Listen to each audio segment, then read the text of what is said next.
The summer the drought settled over the frontier like a great suffocating hand. Tempers in the border town of Red Butte burned almost as hot as the sun itself. Cattle died on land that had once been green. The river shrank to a stubborn trickle, and every man with authority felt the ground slipping beneath his boots. In such seasons, people grew desperate, suspicious, fearful enough to make decisions they would not dare consider in gentler times. That was when the council decided that Taza, the Apache scout who had kept Red Butte safe for years, must enter a political marriage. He heard of it not from the council, but from the wind-worn lips of old Marshal Briggs, who approached him behind the stables one cracked morning. "They're votin' on it today," Briggs muttered, leaning heavily on his cane. "A union between you and Evelyn Hart. They say it'll tie the Apache band to the townsfolk tighter." The old marshal's eyes dimmed with guilt. "They think you'll accept. You always do what's necessary." Taza stiffened. He had come from a people who treasured freedom above all things, where a man's word mattered, where life partners were chosen with care and ceremony. The idea of forcing a union was an insult not only to him, but to the traditions of his ancestors. "Why her?" he asked quietly. Briggs swallowed. "Because she's safe, sterile, they say. Can't bear children. Means there'll be no claim to land from any offspring of yours. No shift in the balance later on." The words hit harder than any bullet. So that was the real reason. Not respect for him. Not respect for her. Just land, control. Fear.Taza closed his eyes, feeling heat rise in his chest, not the sun's, but humiliation braided with anger. The councilman would never have dared propose such a thing in better times, but the drought had taken more than water. It had stolen their sense of decency. When Taza entered the council chamber that afternoon, every gaze sharpened, measuring him. He remained standing. He would not pretend he was there willingly. Councilman Dillard cleared his throat and began to speak in that patronizing tone he used whenever he pretended to be reasonable. "Taza, we've discussed it thoroughly. Evelyn Hart is a respectable woman. Quiet, devout, without family to oppose the match. Given the tensions with your people, I have served this town for 7 winters." Taza interrupted, voice calm but edged with a blade he rarely revealed. "Not once did you speak of binding us through marriage." Dillard flinched, then attempted a smile. "These are challenging circumstances. Hard decisions must be made. Cooperation between communities is essential." Taza's jaw tightened. "Cooperation is chosen, not demanded." Before the argument could escalate, the door creaked open and Evelyn Hart stepped inside. Silence rolled through the room. She was smaller than rumor made her out to be, slender, pale, with eyes that held a strange sort of stillness. Her brown hair was pinned neatly, her dress plain, her hands clasped tightly in front of her as if she feared they might betray her. And yet she did not look meek. She looked prepared. "Miss Hart," Dillard said, relief in his voice. "We were just explaining." "I know," she said softly. "I was told this morning." All eyes turned to her. Taza studied her face, trying to see the fear or resentment that surely lived beneath such a demand. But instead, he saw something else, an odd, composed acceptance, like someone who had walked through storms far worse than forced marriages. "You understand we mean no ill toward you," Dillard continued, "but the town requires."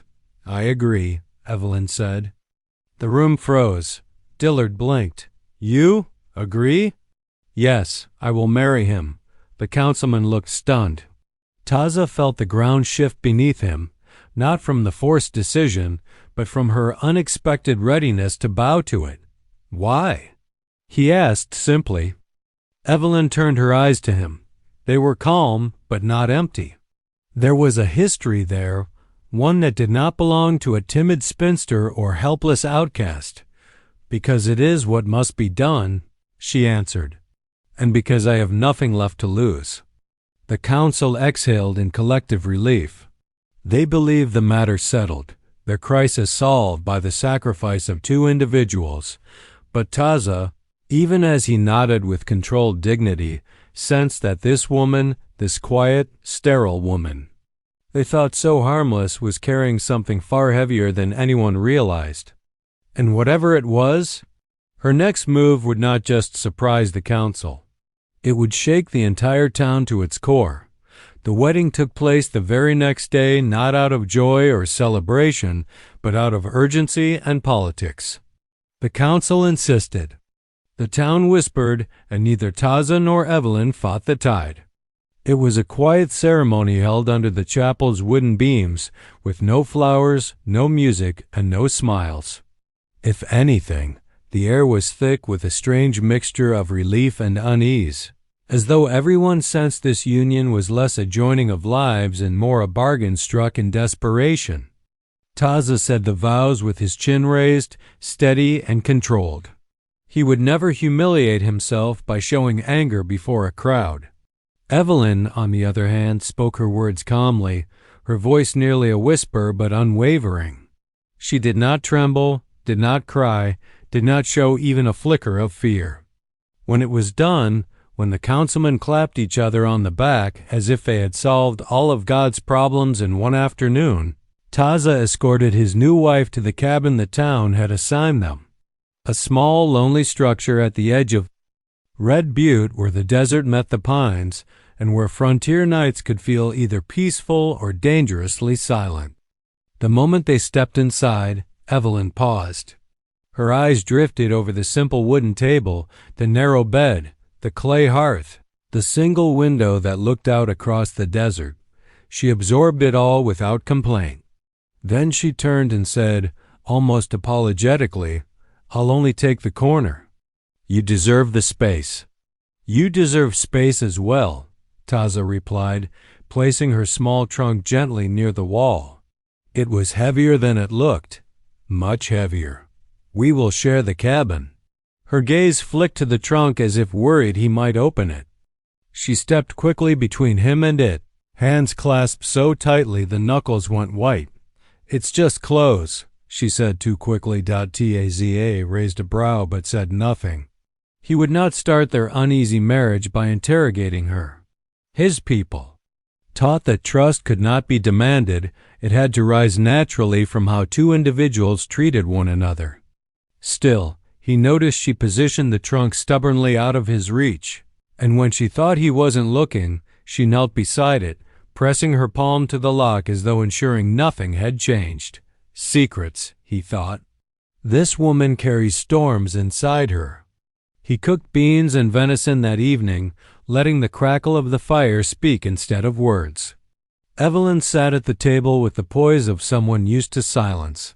She ate politely, kept her eyes lowered, but Taza sensed she was studying him, quietly measuring him not as a husband, but as a man she would need to live beside.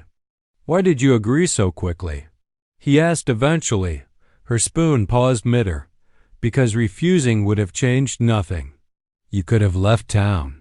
A faint smile ghosted across her lips, but it was not a happy one. "There are places I cannot return to, and people I cannot risk leading here." The answer only deepened the mystery. After dinner, she thanked him for the meal and sat by the window, looking out into the failing light. The desert painted her face in amber and shadow. She looked almost like a woman carved from stillness, except for her eyes. Those eyes were restless, scanning the tree line as though expecting someone or something to emerge.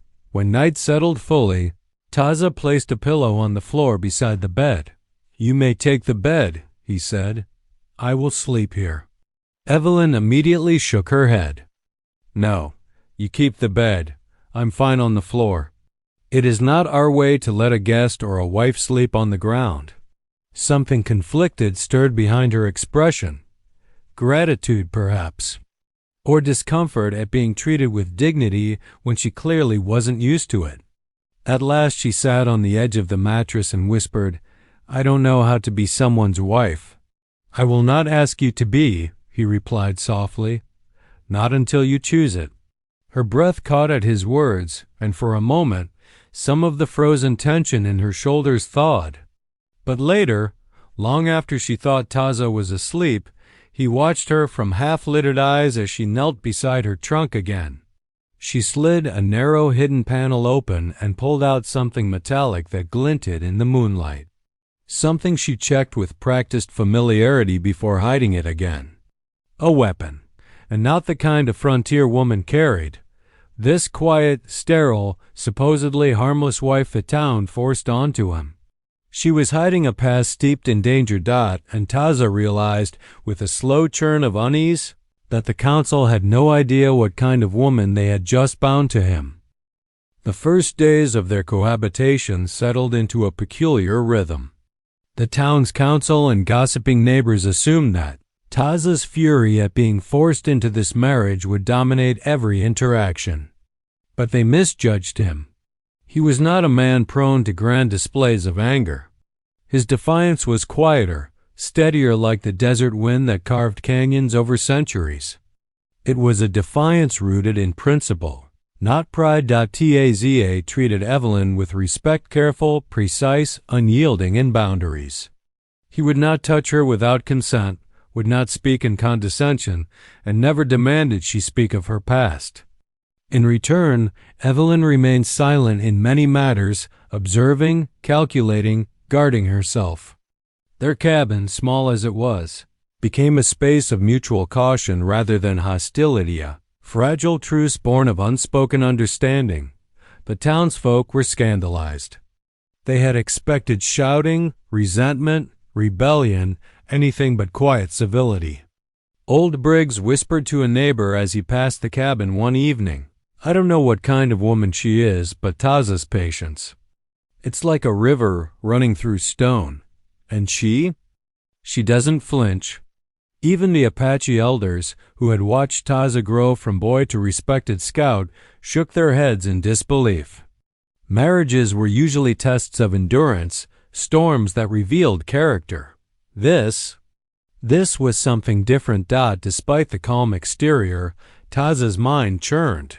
He had been forced into this match, but he refused to be shamed into submission by politics or the council's machinations. He would honor Evelyn as a human being, not as a pawn. But he would also watch her closely. It was during the second night that Taza noticed something subtle but significant.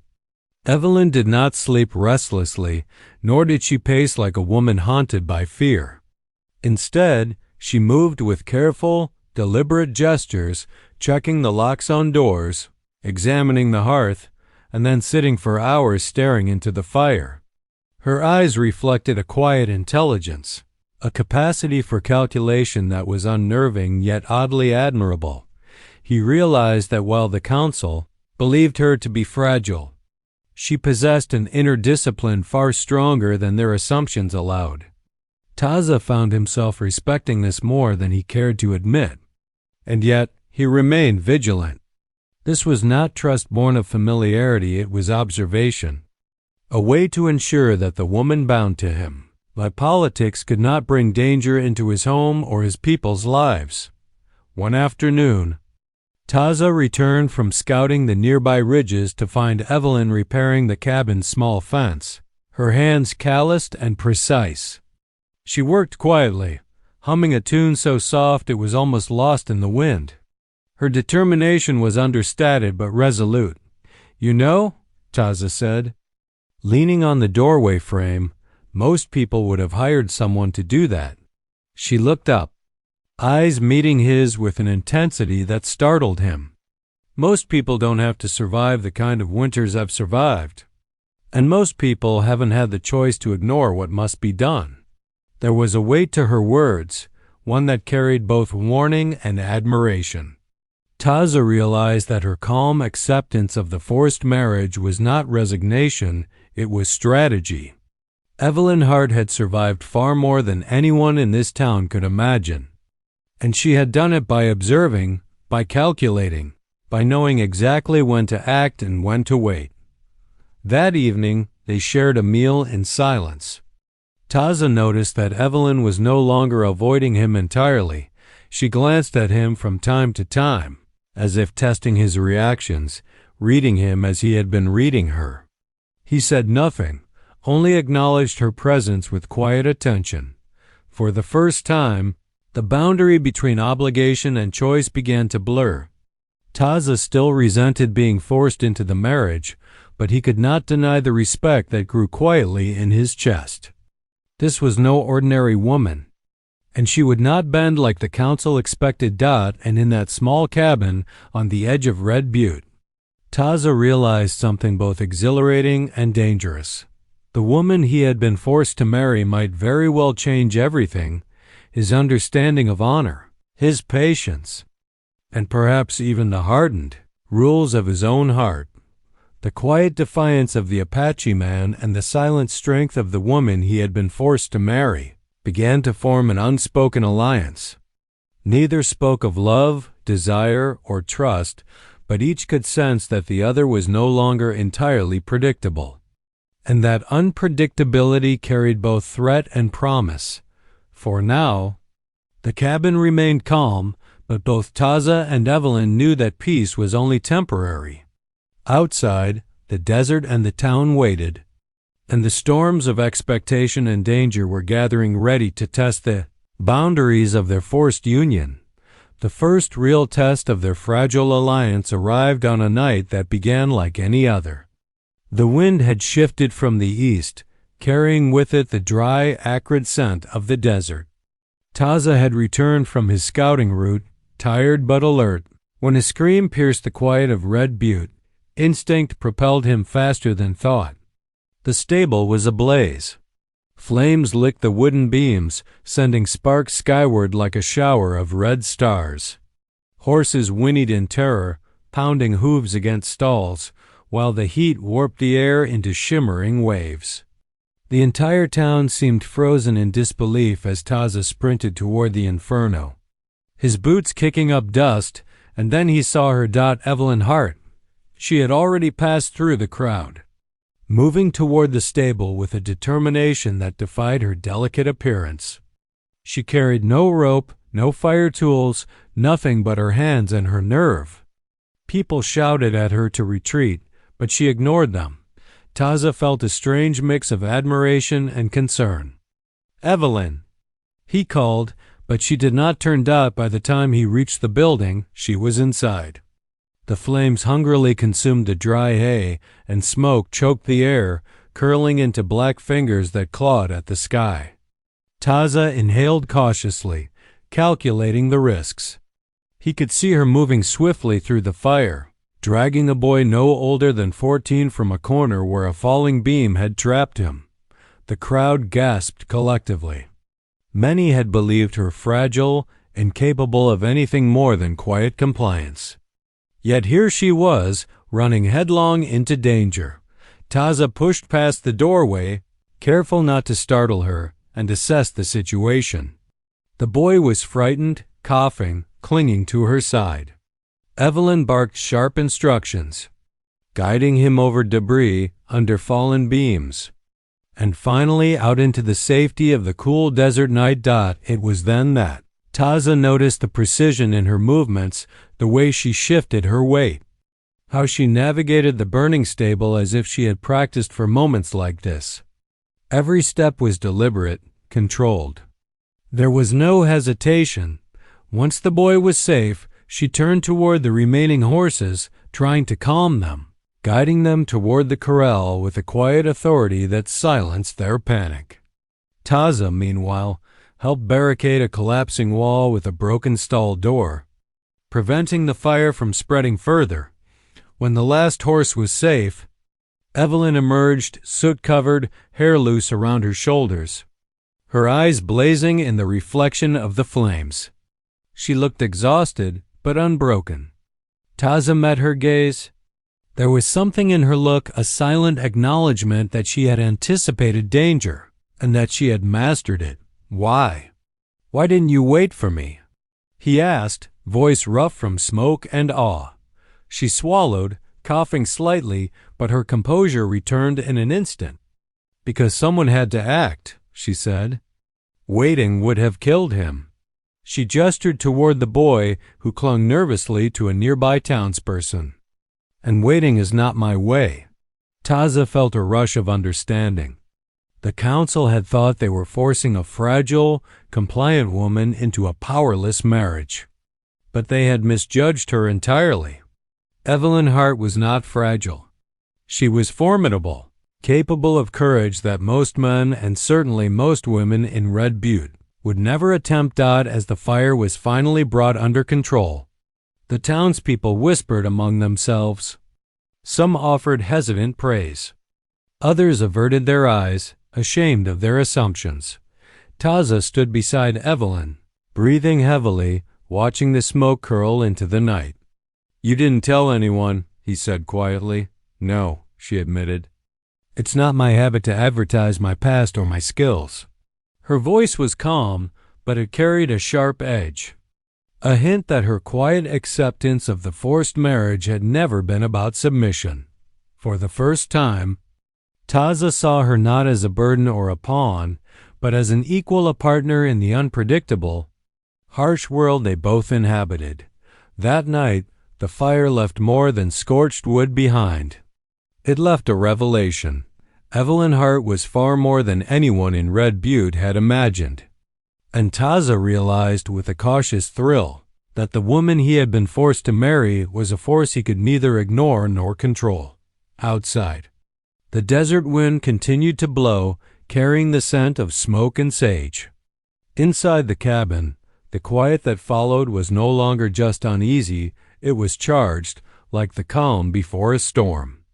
Taza and Evelyn had survived the first test, but in the harsh world of Red Butte, they both knew this was only the beginning. The weeks following the fire were quieter, but the calm was deceptive.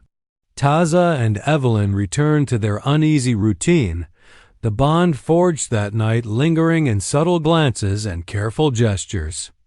But peace in Red Butte was fragile. Like the brittle desert grass after a long drought, it was a late afternoon when a limping figure arrived at the town's edge.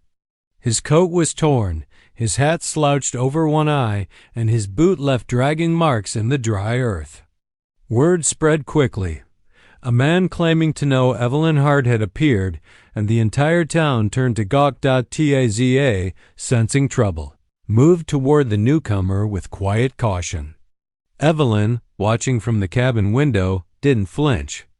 There was a shadow in her expression, a recognition that he would not understand until the man spoke. The man hobbled into the town square, leaning heavily on a cane. His eyes locked on Evelyn. "Hart," he rasped. "You didn't think I'd forget, did you?" The townsfolk murmured, afraid and curious. Whispers of scandal and secret spread faster than wildfire. Evelyn's calm composure faltered just enough for Taza to notice. Her jaw tightened and her hands clenched. "Who are you?" she demanded, her voice low but firm. The man sneered, as if enjoying the drama. "I know the work you did. I know the people you hunted. You can't hide forever, Evelyn Hart." Taza stepped between them. "Enough. She doesn't owe you anything." The man's eyes flicked to Taza, sizing him up. "And who might you be?"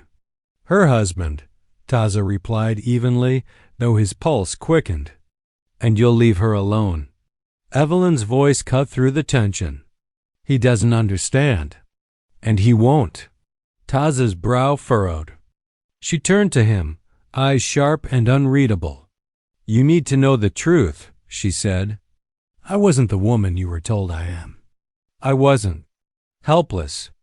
I wasn't innocent. And I wasn't powerless." The man laughed bitterly, but it had no warmth. "Then you know what's at stake if they find out." Evelyn's expression hardened. "I've spent years running from a past that could have killed me. I was an operative part of a federal task force tracking a brutal trafficking ring. My injuries, they made it seem like I could never bear children. That's why the council forced this marriage. They thought it would be safe for them politically.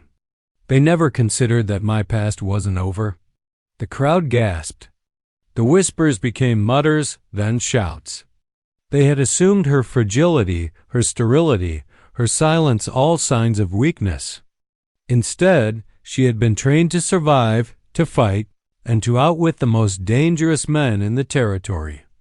Taza stood silently, absorbing her words. He had suspected she carried storms inside her, but this revelation was more than he expected. Evelyn was not a victim of circumstance, she was a survivor, and one whose strength had been underestimated by everyone, including himself. And now? Taza asked cautiously. Now, she said, eyes narrowing, we finish what I started. But I cannot do it alone. If we do nothing, more innocent people will suffer. The town council, watching from the edges, realized they had made a grave mistake. They had believed in a quiet, sterile wife, a harmless pawn to secure political stability. Instead, they had unleashed someone far more dangerous and far more capable of shaping her own destiny than any of them could have imagined. Taza's jaw tightened, but he felt a surge of respect, maybe even pride. This woman forced into marriage against both their wills had made her choice long before he had. And that choice was not submission. It was action. Evelyn glanced at him. I never asked for this marriage, she admitted, voice soft but resolute. But now you must decide. Will you stand with me, or will you watch from the sidelines? Taza's response was simple, but his voice carried the weight of a man who had never been forced into obedience. I stand with you, not because of politics, not because of obligation, but because I respect what you are and because I will not let injustice go unchallenged. The crowd fell silent, some in awe, some in fear. For once, Red Butte witnessed not a bride being controlled, but a woman asserting power that no council, no rumor, and no forced arrangement could suppress. That night, Evelyn Hart revealed her past and with it, a future that no one, not even Taza, could have predicted. The forced marriage had transformed into a partnership forged in fire, courage, and revelation. And though the town had once believed she was powerless, she was about to prove them all spectacularly wrong. The next morning, the desert sun rose over Red Butte like a warning. The air was dry, crisp, and charged with anticipation.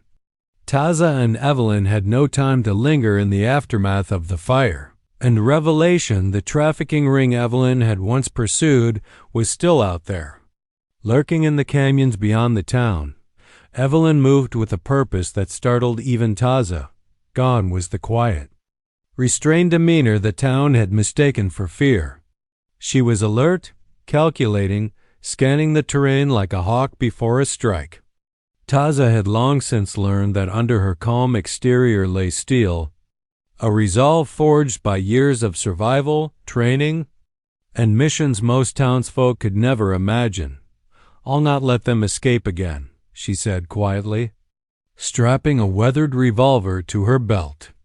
Her movements were fluid, precise, practiced. Too many lives were ruined before I left. If we act, we end this, once and for all.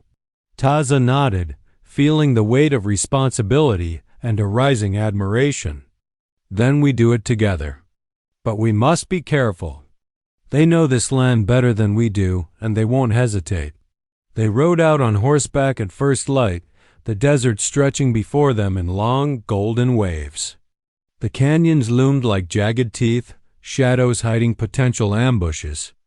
Evelyn led the way, guiding Taza along trails he would have overlooked, her intuition sharp and unering as they approached a hidden camp nestled between two cliffs. Taza noticed how methodical she was. She signaled with subtle hand gestures, scanning every entrance and exit. Her eyes were unblinking, sharp as a hawk's. It became clear that Evelyn's so-called sterility and quiet demeanor had concealed something far more formidable, a mind trained to survive, fight, and dominate even in impossible circumstances. This is it, she whispered, crouching behind a boulder. They think I am gone, forgotten. But they don't know me. They never did. Taza studied her.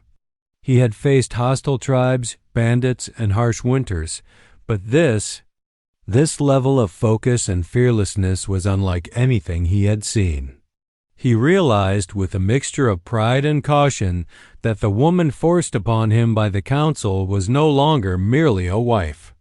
She was a warrior, and he was lucky enough to stand beside her. Evelyn signaled silently, indicating the camp guard's rotation. They moved as shadows, silent, deliberate. Taza noticed how she communicated without words, how her every motion was controlled, precise. When they reached the main tent, Evelyn gestured, and he followed her lead, keeping low, keeping quiet, inside. The remnants of the trafficking ring slept, unaware that their past horrors were about to be confronted. Evelyn moved with ruthless efficiency. She retrieved evidence, found weapons, and silently incapacitated 2 guards before they could react. Taza's respect deepened. She had anticipated every possible resistance, every counter, every risk. By mid-afternoon, the operation was complete. Several kidnapped girls were freed, and the remaining criminals were bound for the authorities in Red Butte. Evelyn's calm authority left Taza in awe. She had not hesitated, had not faltered, and had acted with a confidence that was terrifyingly effective. On the ride back, Taza finally broke the silence. "You didn't have to do this." "I would have." Evelyn cut him off, eyes forward. "I had to. I cannot ignore what I started. I will not allow fear or politics to dictate my actions. And I will not run from what I am capable of doing." Taza's jaw tightened, not in anger, but in respect. He realized that the council's forced marriage had underestimated her. They thought she would be submissive, quiet, powerless. Instead, she had proved them spectacularly wrong. By the time Red Butte appeared on the horizon, the sun was low, painting the town in gold and crimson. The town council, waiting anxiously, could not believe their eyes. Evelyn Hart had returned with proof of the crimes, the rescued girls, and evidence that would shatter the trafficking network entirely. The whispers began almost immediately of awe, fear, and disbelief. This was the same woman they had deemed harmless, sterile, and inconsequential. Yet she had acted decisively, courageously, and with lethal skill. Taza rode beside her in silence, a faint smile tugging at his lips. The woman forced upon him by circumstance had become the most formidable ally, and perhaps the most extraordinary partner he had ever known. And as the shadows lengthened over Red Butte, Taza realized something he hadn't before. This marriage, once forced by fear and politics, had created a bond forged in fire, courage, and undeniable respect. Evelyn Hart was far from done fighting, and neither was he. By the time Taza and Evelyn returned to Red Butte, the sun had sunk low, painting the town in gold and crimson. The evidence of their triumph was undeniable. The kidnapped girls, exhausted but safe, were reunited with grateful families. The captured criminals, bound and exposed, would face justice. And the council's carefully constructed illusions of control had crumbled under Evelyn's skill and courage. The townsfolk could hardly comprehend what they were witnessing. Whispers spread like wildfire, traveling from the saloon to the stables, carrying astonishment and shame. The woman they had dismissed as fragile and sterile had confronted danger head-on, rescued innocence, and returned with a calm authority that no one, not the council, not the town, not even Taza had anticipated. Evelyn dismounted with practiced ease, her eyes scanning the town, now filled with gawking onlookers. Dust clung to her clothes and hair, but her posture was unshaken, every movement controlled and deliberate. She had faced fire, violence, and fear, and emerged unbroken. Taza stayed at her side, watching as the town slowly realized the magnitude of what had occurred. For once, the narrative they had believed, the one in which Evelyn Hart was powerless, was shattered. And Taza, standing beside her, felt a quiet surge of pride. The council stepped forward, hesitant, their authority diminished by the undeniable proof of Evelyn's capability. Councilman Dillard cleared his throat, trying to maintain composure. "Miss Hart, your bravery—" Evelyn cut him off with a calm, unwavering voice. "Don't thank me. Judge me as you will. But understand this. The fear you relied upon, the assumptions you made about me, the labels you tried to force upon me, they are meaningless. Strength is not measured by how quietly one obeys. Strength is measured by action, courage, and the willingness to protect those who cannot protect themselves." The town fell silent. Even those who had doubted Taza's patience or Evelyn's resilience could not argue against her words. The very fabric of Red Butte's society built on assumption, rumor, and control had been irrevocably challenged. Then came the moment that stunned everyone most of all. The town doctor, Dr. Remington, approached cautiously, his expression betraying a mixture of awe and disbelief. He had examined Evelyn after the fire, aware of the injuries she had sustained years before that had allegedly rendered her sterile. "Miss Hart," he said slowly, voice trembling, "I must correct something. The injuries you suffered, the doctors who treated you were wrong. You are not sterile." A collective gasp spread through the crowd. The whispers intensified, some tinged with astonishment, others with disbelief. Evelyn's calm, unreadable expression remained, but there was a flicker of satisfaction in her eyes, a quiet triumph that had little to do with the council or the town, and everything to do with reclaiming control over her life and body. Taza, standing at her side, felt a subtle warmth spread through him. He realized the truth in that moment.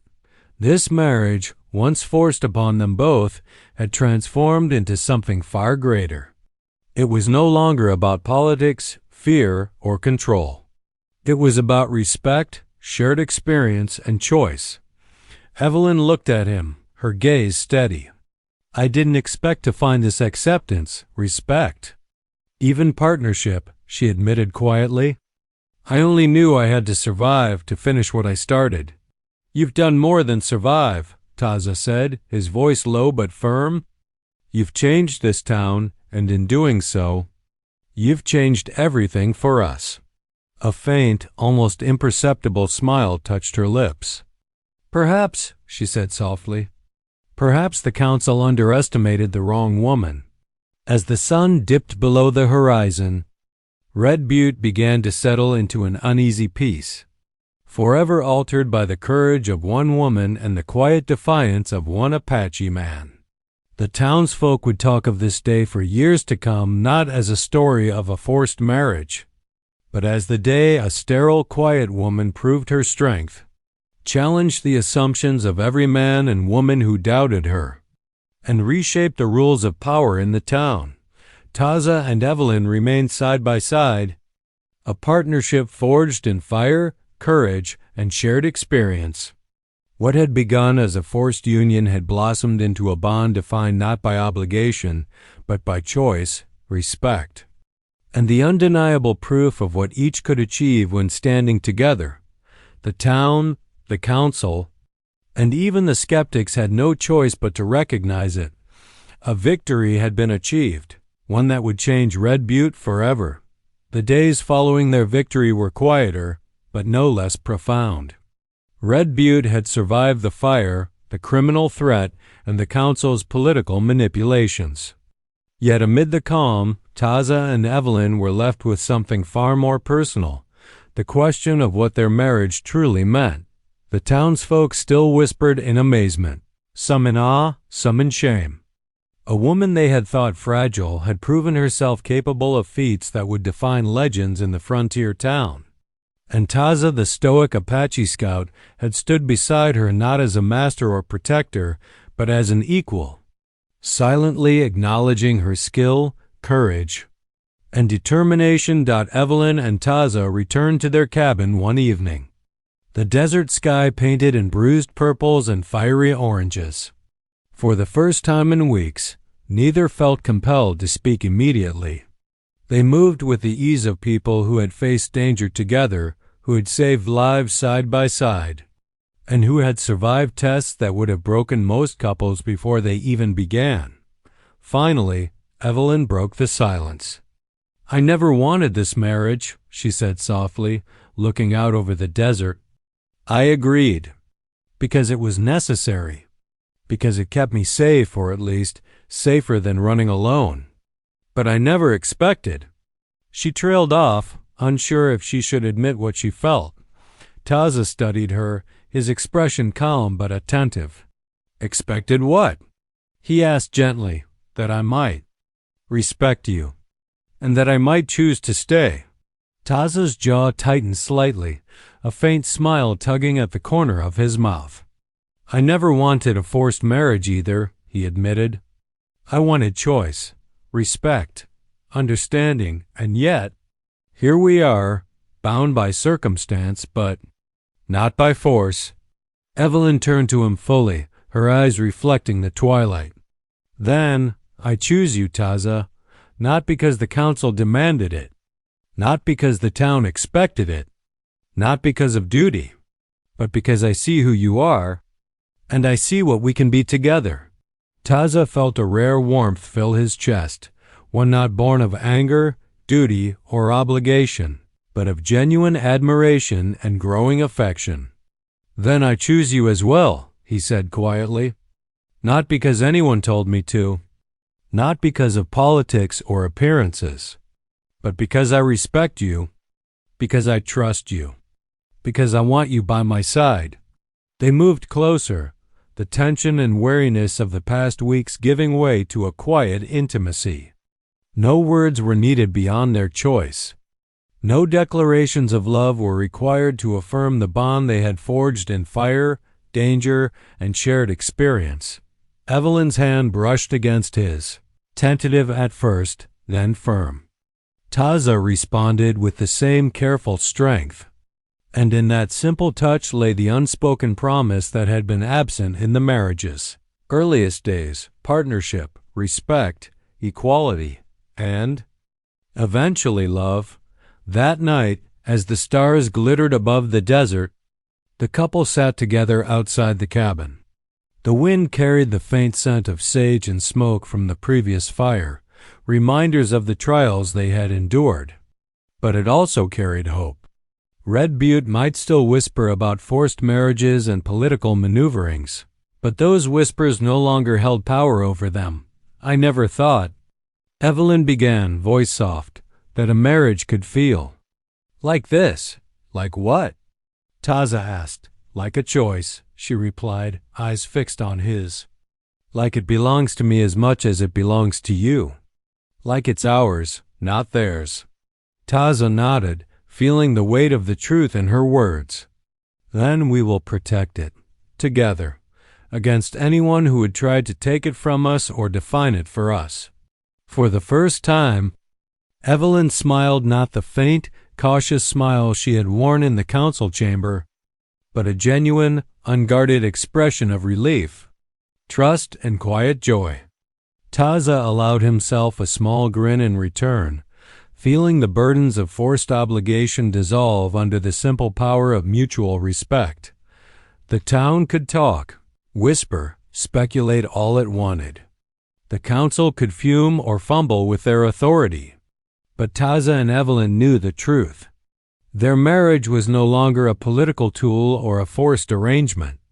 It was a bond chosen freely by two people who had survived fire, danger, and deception together, and who had discovered that respect, trust, and love could flourish even in the harshest desert. As night settled over Red Butte, Taza took Evelyn's hand, and they walked together toward the horizon. The forced marriage was behind them. Ahead lay a future of their own making, stronger, freer, and more extraordinary than either had dared imagine. And in that quiet, powerful choice, The town of Red Butte would witness the birth of a true partnership, a marriage chosen, not forced.